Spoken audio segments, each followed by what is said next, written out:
Record on this computer. Hi, Career Labbies and Lisa. This is Lisa's incredible session on how to tell your story. She delivers this for every Career Lab group, and it's incredibly valuable because you know what? Talking about yourself is hard, and I'll be the first one to admit it. So let me do a quick recap of where y'all should be in the Career Lab process, and then I'll pass it over to my pal Lisa. So with Career Lab right now, the things you should be working on are updating your LinkedIn with that session doc that I sent in Slack. Don't underestimate how much time it takes to update your LinkedIn because it takes so long. That's why I haven't done it in so long. I'm a little embarrassed. The second thing is you should be watching Andrew's session on what questions to ask your interviewers to get prepared for interviews next week. And scheduling your mock interviews with your mentors if you haven't already. If you have any questions about Career Lab, let me know. And also another plug to, if you feel like you're going over or getting close to the 5-hour commitment, be really loud about it. I want to make sure that the program fits in that amount of time. And I also want to help if you need any assistance with like time management or figuring out how to do the things. Okay. Without further ado, I'll pass it over to my pal, Lisa Schisler-Smith, who is a Netflix engineering manager and all-around total mega super duper ultra badass. Lisa. Thank you, friend. I mean, I don't know how I can live up to that intro, but I sure will try. You just do. The first thing we're going to do is see if I can share my screen appropriately, because that's always a challenge. All right, let's see with this one. Okay. Do you see a presentation? Awesome. Looks great. Wonderful. Now it's going to be, can I navigate? That's my next trick. Friends, thank you so much for hanging out with me this morning. Morning for me, time of day for you. Thank you for spending some time with me. I appreciate it. There are some lovely humans here sanding and painting, so you may hear what sounds like gentle swooshing in the background. They're sanding right now, and it's very like soothing but slightly annoying. I haven't really decided how I feel about it. Anyway, it's happening right outside my door, so thank you also for your forbearance there. So we're going to how to tell your story. Let's see if this works. There we go. It's not as hard as I want it to be. I, like Stacey said, am Lisa Schisler-Smith. I live in North Carolina with my very large blended family, and I work remotely for Netflix. I'm qualified to speak with you here today because I'm both a hiring manager and I've had approximately 1 million jobs. So I'm here to tell you from both sides of the story. You can find me at Lisa on our Collab Lab. Yeah. Feel free to ask me any questions, anything.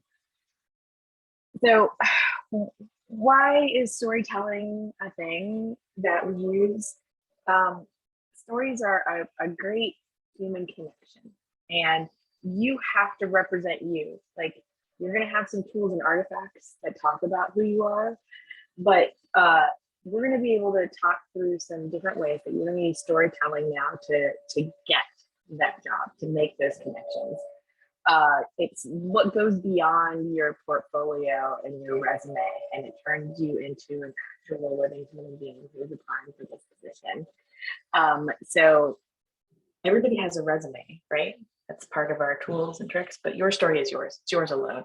Even if everybody's resume looked exactly identical, you would still have ways to highlight what's different about you. So what we're going to do is talk about how you do that. So what's a job? And this isn't a trick question, I promise. It's not that kind of session. A job is a problem in search of a solution. Every job posting is a problem that the employer has that needs filled or fixed, and you're the answer to that. So what we're going to try to do is see how we can match those things up really closely, how you're the answer to that question. Like, as a hiring manager, I'm not going to post a job unless I have some sort of significant need, right? The company is scaling, so I need more humans to do the work that's being done, or we're pivoting in a new direction, or we're adding new functionality, or we're just growing over time. So when I started at Netflix, I hired 7 people in 5 months. So hiring was primarily my job for a really long time. I am not engaged actively in hiring at the moment, but Netflix is expanding into some new places, including new career positions and internships that we've never had before. So there's always something new and exciting happening. So we're going to use stories for you to be able to demonstrate very clearly how you, human, are the answer to my hiring manager problem. And I know that some job announcements are ridiculous laundry lists that no human could ever, embody. So what we're going to talk about is, I talk to companies about, not doing that anymore. But until I get that done, you're gonna apply for everything that even appears mild and interesting, because you know that a laundry list of ridiculous requirements is not an actuality. And women and underrepresented groups tend to only apply for positions when they have 100% of the listed qualifications, and that's not necessary. So if you see something that speaks to you, apply for it. If something happens, missing out or black hole, you know yourself. I say this from a position of having a job and not applying for a job currently, so I know that there is some emotional labor invested in applying for things, but also go for it. Do things that make you happy. Okay, so we're going to talk about your toolbox, and we're gonna construct one that you're going to take with you throughout your career journey. Collab is going to give you those fundamentals too, but the things that are most important are a resume and potentially a cover letter. Think about your resume like a billboard. You only have a short amount of time to grab the hiring manager's attention. It's not a novel that I'm going to sit there and page through. It needs to be able to grab me quickly and tell me what it is about you that I am interested in. So make sure that you are either echoing the language that's in the job posting itself, or making some kind of connection between the skills and qualities that they're looking for and the things that you have in your resume. You want it to be eye-catching, but not too busy. You want it to be clean. You can have it set up as functional or chronological. Functional helps when you have a non-linear career path like me. But you can also pull things into different buckets that show some sort of action that you, or value that you added. So you could say, like, here's things that were cost savings or productivity increases or problem solve, that kind of stuff. So you don't have to just have a linear recitation of the stuff that you've done. And sometimes that a non-linear resume, a functional resume helps. I don't want to say hide, because that's not what we're going for, but like it sometimes de-emphasizes a career gap or time that you spent in school in a way that makes it appear visible. So the next tool in your toolkit is some sort of publicly accessible something. Depends on what the kind of job you're going for, but like some writing, a portfolio site, a portfolio of your other work that you've done, a website that just has your information on it, right? So try not to just link to your portfolio or your without telling me why, what I'm going to find there, right? So you've got to have some kind of links in there, because a machine parsable resume extender for website application websites is going to look for those kind of links. It's going to look for your LinkedIn. It's going to look for a GitHub link if you have it. But tell me about why I want to go to the things that are like LinkedIn is obvious, but why do I want to go to the other things? So, include something about like, here's examples of works, here's a problem that I solved, here's the reason I used this code or this methodology or this framework. I'm probably not going to go spelunking through your repo without some sort of indication of why I care about that, right? So you can include dates or not. I typically don't include them on my resume because I'm an old. It's up to you whether or not that's a thing that you want to include. Some people who are recent graduates also prefer not to include them because it makes them too young. Basically, technology is horrible, and we penalize you for being too new or too old to the situation at all times. So amend that however it makes you feel safe. You're not lying if you omit them. That is generally most people's, well, don't I have to? You don't have to do anything. And if if a resume parser or some sort of automated job site requires it, obviously you need to put it in there. But also know that at least I, as a hiring manager, I'm not looking at that. I might be looking for a career arc or some sort of connection to the position that I'm trying to fill, but I'm not going to be looking at the dates. But that's me. So I may have jumped here. I may have jumped over the thing. So cover letter, I mentioned it and back off again. It seems kind of old fashioned, and they're not necessarily required. But some websites are looking for some sort of some positions are looking for some sort of how do you express yourself with the written word, and a cover letter is a great way to do that. So it doesn't have to be a dry, stuffy, I'm applying for the position that you posted here, because they know all that. You don't have to include that.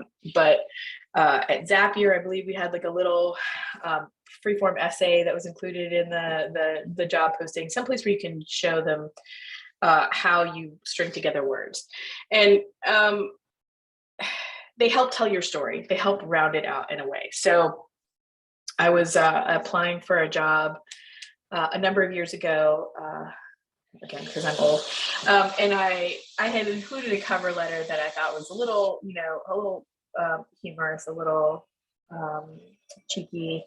We had just recently had a giant snowstorm that like paralyzed our city because we live in the South and nobody knows how to handle snow. And so I wrote my cover letter and I said, look, I will never miss work because I live right across the street. I did, and I can walk. I am gluten-free, so you'll never have to give up your bagels and pastries. And also I'm 4'11", so I don't take up much space. So like I'm the perfect, like I will fit perfectly at your company. And they never really mentioned it during the interview process, but years later, my COO was like, oh no, that was like the most hilarious cover letter ever. I don't know that I agree with this hyperbole, but like it definitely was memorable enough to help me stand out from the rest of the crowd. So if you can do a little investigation and see if you can find a name that you can address it to. Otherwise, your friends, some sort of collective, like if there's a collective noun for the people that work there, like Zapians, like try to find out what word they use to refer themselves and address it to them. And this is another place that you can include keywords from the job posting to help make that connection. And where your resume is going to be more of a bullet list format, your cover letter is going to be more of a narrative. This is the place if you want to include words that you can very freely. You also, you don't want to make that a novel either, but like it doesn't have to be as terse as the stuff in your resume. All right, so we're writing. For writing, it can be anything. Like you can link to blog posts or your Medium account or tweets, but you might want to, check through your social medias and make sure that you have not said something in the past that you would not like attached with your name. You can go through and sanitize and or update and or remove whatever you don't like from your social media. I've been on Twitter since 2008, which is a real long time. So I make sure that that what is on Twitter represents the me of today. You can also use Insta if it's relevant, like if you're applying for something very design heavy or very visually oriented. GitHub, Stack Overflow, any open source projects that you are participating in. Those are all great things to have.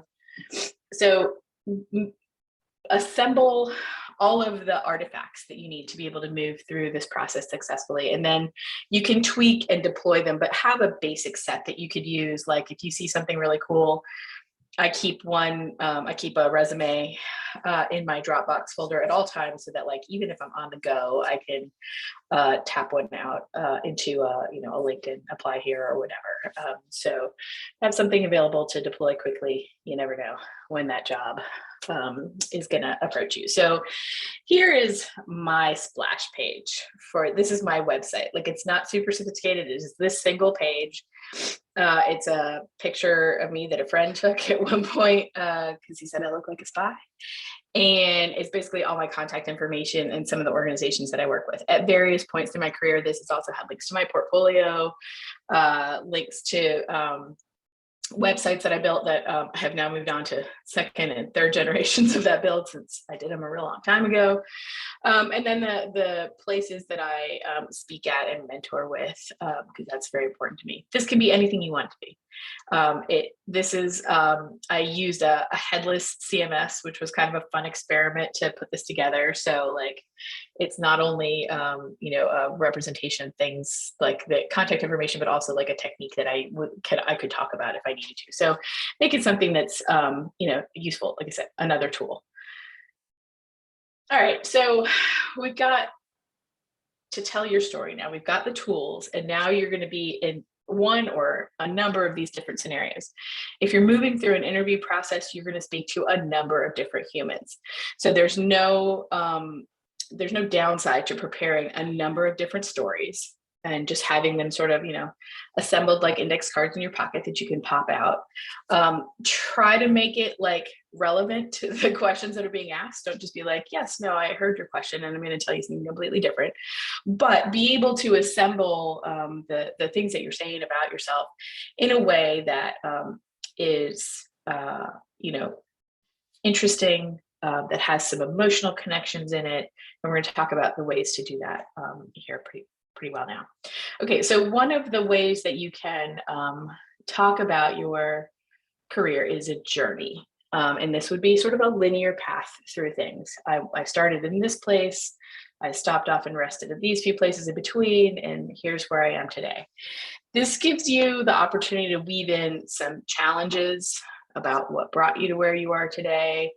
If you're a career switcher, why you decided to do that. If you have some, like I was in the computer club when I was in 7th grade, and I've always loved working with technology kind of stuff, like those sorts of, things that give an overview of where you've been and where you want to go. The monomyth, the story about yourself, it covers the unknown and the known, the places where you learned and grew, challenges that you faced and overcame. Those are all great stories and great ways to connect with the person that you're talking to. So there's almost always going to be some aspect in any interview process of, tell me about a time when, right? So like, be prepared with some of these things. So your typical interview structure is going to be, okay, tell me a little bit about like what you're currently working on and what do you want to see yourself doing in the future. And then you're going to be at some place in the interview process where it's like, tell me about a time when you had to, something relevant to the position. So having these kinds of stories about how, like, even it doesn't have to be, the journey story doesn't have to be your entire career. It can also be how you move through the evolution of a project, or how you started in one place on a learning journey and made it to another. So think about how you've progressed, and have stories that show like that you started from a place of not knowing and moved to some sort of expertise, or, added to your overall viability by doing something different or novel, that kind of stuff. Another type of journey is the pathway. And this is similar, but this is what you can use with a non-linear career path, right? So you can say like, the central theme was that I always wanted to work in technology. So I worked in all of these different things, and I managed to, even while working in a donut shop, help them install a point of sale system that was like, increased our productivity. So like, you can bring anything, any kind of job experience back to the job that you're looking for, even if I discovered I never wanted to do that sort of thing again. The donut shop hours were too early and it didn't really suit me. I'm more of a night owl. There's plenty of ways that you can bring those sorts in. So the pathway gives you that non-chronological aspect to it. You can say, you can pick a thing that's super important with you, that resonates with you, and say that that was your the reason that you chose to set off on this particular meandering journey. There's plenty of insight to be gained on a non-linear journey, right? You're going to stop off at various places. I tend to describe our career progression as a pathway rather than a ladder, because ladder implies you're climbing potentially over other humans. It's not super comfy to hang out and stay on a ladder. So where a pathway gives you the opportunity to explore multiple different directions. It's a little more meditative. It gives you more control, where, because like a ladder is like, there's literally only one trajectory for you. And it doesn't account for there being parallel ladders that are next to one another, or things that are, like adjacent, obliquely adjacent, but not directly in the path that you might have originally started on. And a pathway also gives you the opportunity to stop and evaluate and look around and decide if you are, which direction you would like to turn next, rather than like a train track that really gives you one single trajectory. And then the touchstone is another focus method that you can use for your storytelling. So it's like where you are now and how you got here, again, with sort of a central theme element, but this is stronger on that central theme or passion. And this is a place where you can use, and you kind of can in all of these, but like this gives you some emotional hooks that you can use here. Like you can invest the person that you are talking to in your struggle. Like, I worked for all of these different agencies until I realized what I wanted to be doing was, managing the accounts myself, rather than having to deal with, going through a third party. Or, I really wanted to work on this project. We started down the road with this framework and realized that it wouldn't scale. So we started over and we were able to gain, X amount of efficiency. So this is a place where you can talk about like, things that were like ultimately wins, but were difficult to get there, or honestly, even things that weren't wins, but that you learned from, because that's just as important. Like if you are flawless in every way and an organization feels like it has nothing that it can teach you, it is likely going to pass you by, because you are not approaching that with the kind of like flexibility and humility that they're looking for in software engineering. You can also paint a picture of success. Like, I worked through all of these different struggles to get to this point, and here I am now. Here's what I was able to do over these last couple of years. Here's the last thing I was able to accomplish. Here's something important that I was able to move forward or add value to. Those are crucial.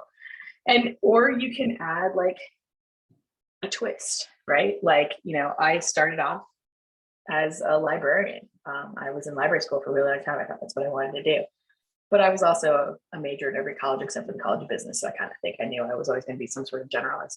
But like, you don't have to go all like M. Night Shyamalan on them, but like a little bit of a twist, add some interest to your story, something unexpected, or something that like, especially with a nonlinear career path, right?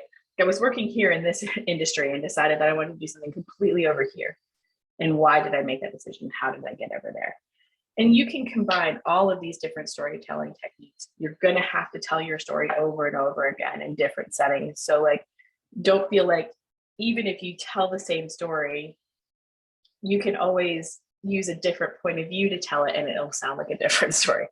But also like if you're going through a huge cycle where you have to talk to 6 or 8 people throughout the course of a day or a couple of days, you're going to feel like you're repeating yourself, and you likely are, but also this is the first time you're interacting with this specific human. So try not to tell the same person the same story over and over again, but you can utilize the same story throughout an interview sequence and just either slightly reframe it or point it at that person, or, use it to answer the question that they.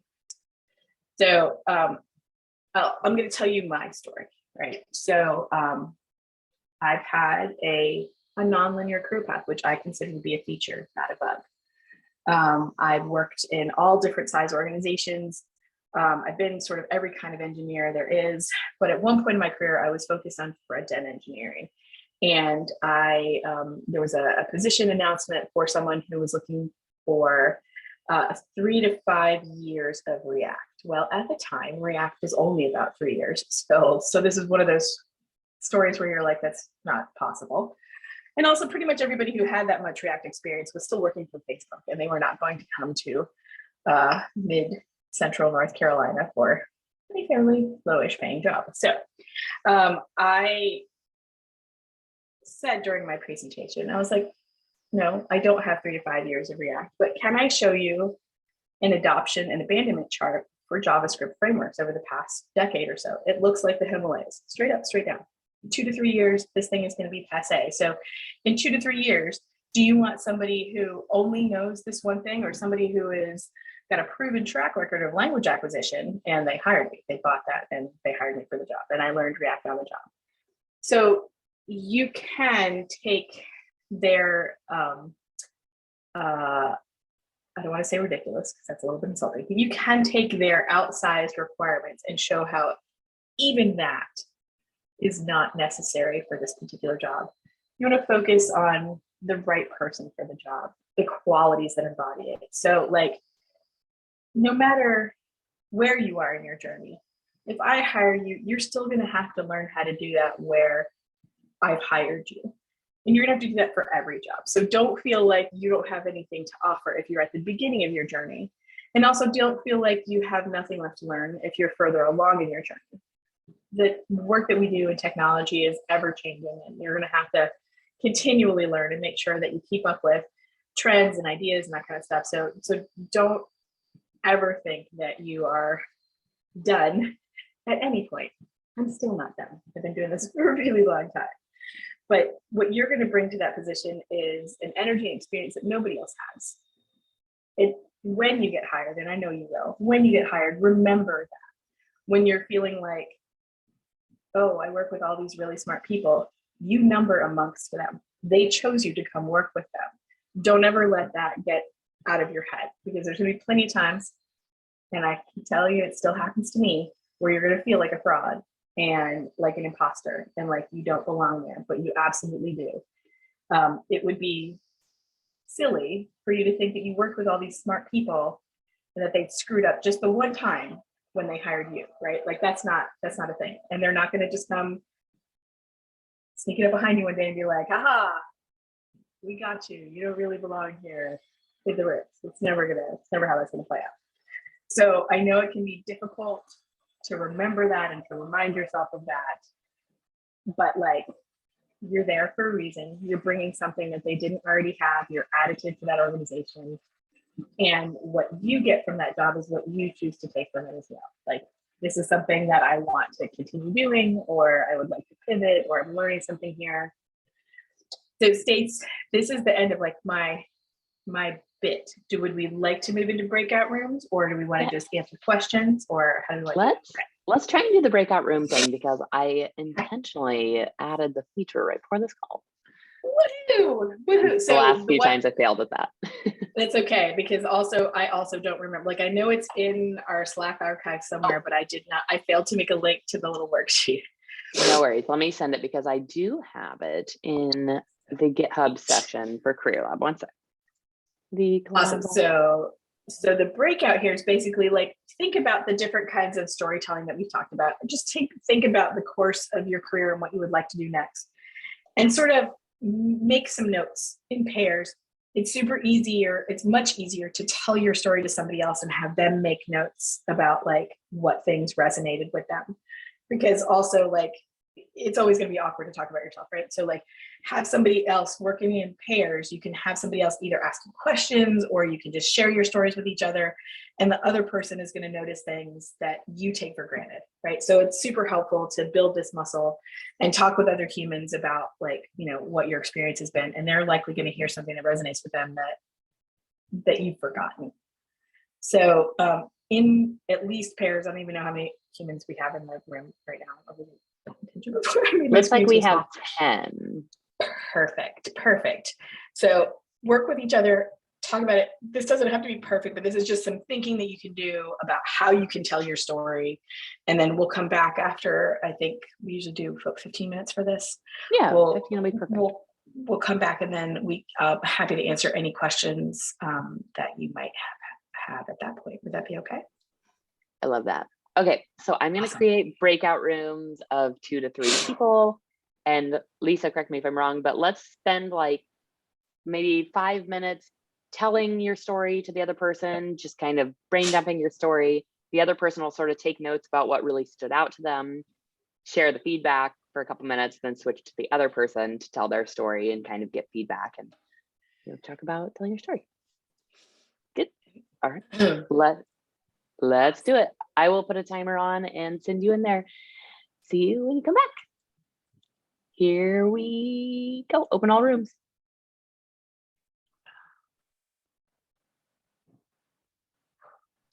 Should I join too, or you don't have to? Okay. Yeah, I was like, did I assign myself too? I don't think I did. So, but also I can stop presenting. Oh, perfect. Too. And okay, I have the ability to broadcast messages. That's good. I'm gonna set a timer. Sweet. And I just looked at my speaker notes and realized I put the link to the. Oh, perfect. I didn't even know if like what I shared in my thing was relevant or not, but I was like, I know this is from before.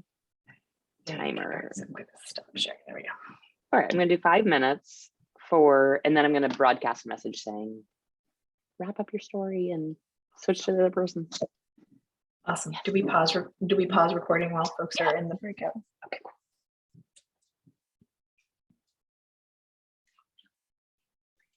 Resume.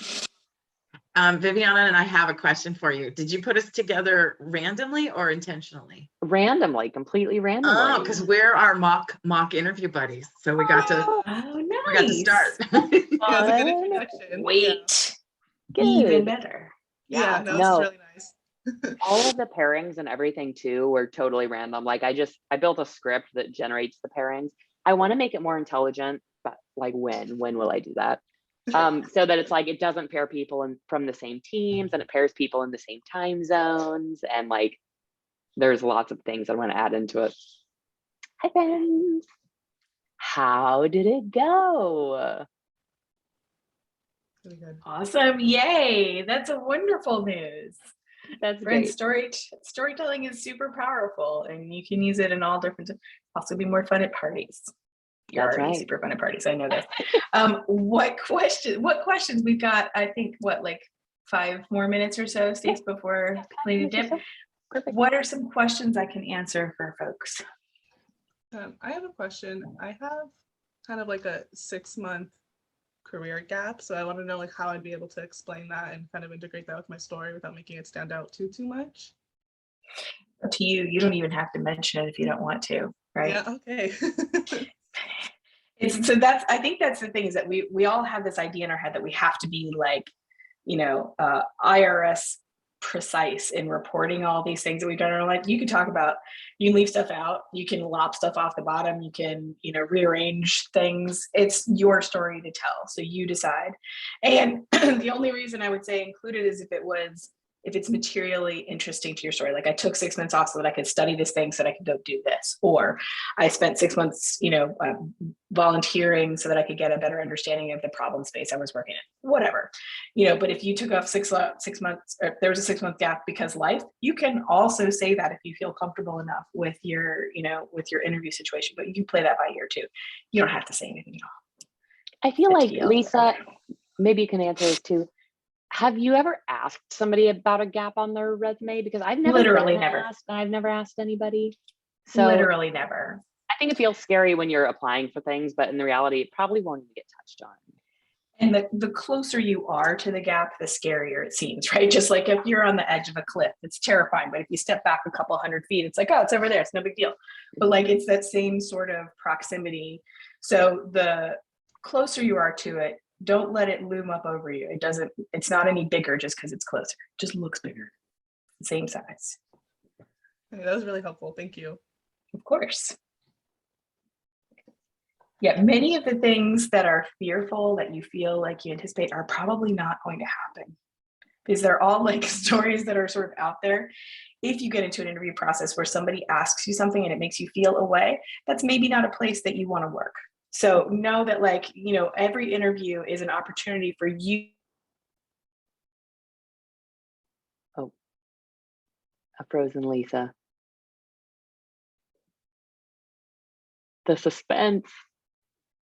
Yeah. It's like Okay. cliffhanger. Tune in next week. Yeah, exactly. Well, I would finish Lisa's statement, but I have no idea how it ends.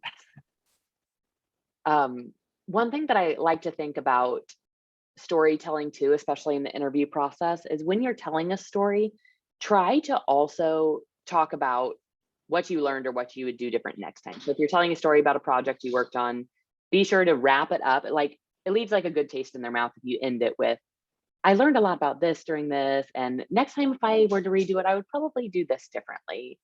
And just kind of like make sure your stories kind of end on a high note, end on something good. Because I mean, somebody's told us a story at some point, I'm sure, where it didn't, and it just felt like, oh, like that felt uncomfortable, and now I don't know what to do. So maybe with all the stories that you put together, try and think of, what did I learn from this one? Hi. Sorry about that. I just randomly got booted. I was like, okay, No cool. worries. Not there anymore. Thankfully I have internet. Sorry. Question. Any other questions I can handle?